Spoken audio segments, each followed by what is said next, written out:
ছোটবেলা থেকেই আমি সিয়ামের ফ্যান। বুবলি আন্টি আমাকে অনেক আদর করেছে। আমার সিনেমা নিয়ে তেমন কোনো আগ্রহ নাই, অনেক কষ্ট হয়।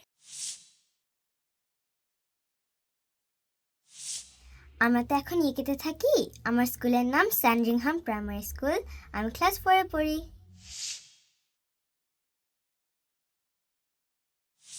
আমি 4 বছর বয়সে আইফেল টাওয়ারে ফটোশুট দিয়ে আমার মিডিয়ায় কাজ শুরু করি। তারপর ক্লোদিং ব্র্যান্ডে আরও অনেক ফটোশ্যুট করেছি আমি, যেমন আরং, লারিভ, 12, ইয়েলো। আর আমি অনেক ওভিসি টিভিসিও করেছি। আর এটাই আমার ফার্স্ট সিনেমা। মা আমার অভিনয়ের খুব একটা প্রশংসা করে না, তাই ফার্স্ট অডিশনে বাবা নিয়ে গেছিল, আর সেকেন্ড টাইম মা নিয়ে যায়। তখন দেখতে পারে যে সিনেমাটা আমি ভালো করতে পারবো। সেদিনই জানতে পারি আমি সিলেক্টেড হয়েছি। এভাবেই আমি মুভিটার সাথে যুক্ত হলাম।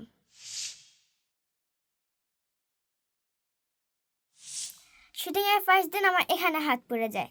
তারপর একদিন পায়ের নখ ভেঙে গেছিল। অনেক দিন রাতে জেগে শ্যুট করতে হয়েছে। আর তখন ছিল প্রচণ্ড গরম। বাট ইউনিটের সবাই আমার খুব টেক কেয়ার করেছে, তাই কষ্ট হলেও আমার অভিনয় করে ভালো লেগেছে।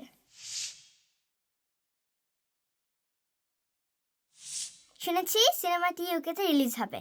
যখন রিলিজ হবে তখন সবাই মিলে দেখতে যাব। তাছাড়া সিনেমা হলে সিনেমা দেখতে আমার খুব ভালো লাগে। নিজের সিনেমা দেখতে নিশ্চয়ই খুব ভালো লাগবে।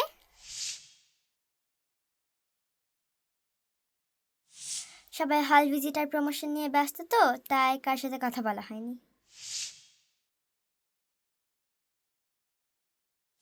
ছোটবেলা থেকেই আমি সিয়ামের ফ্যান। সিনেমা হলে অপারেশন সুন্দরবন সিনেমাটি দেখতে যাই, তার সাথে দেখা হয়। আমি খুব খুশি ছিলাম তখন। তাই তার সাথে এক সিনেমায় কাজ করতে পেরে আমার খুব ভালো লেগেছে। আমাকে অনেক আদর করেছে সিয়াম। বুবলি আন্টির সাথে আমার অনেক দিন শুটিং ছিল। বুবলি আন্টি আমাকে অনেক আদর করেছে। আমার সিনেমা নিয়ে তেমন কোনো আগ্রহ নাই, অনেক কষ্ট হয়। কিন্তু মা চায় আমি নিয়মিত অভিনয় করি। আর পাখির প্রশংসা দেখে আমার মনে হচ্ছে সামনে ভালো কাজে অফার পেলে আর সিনেমা করব।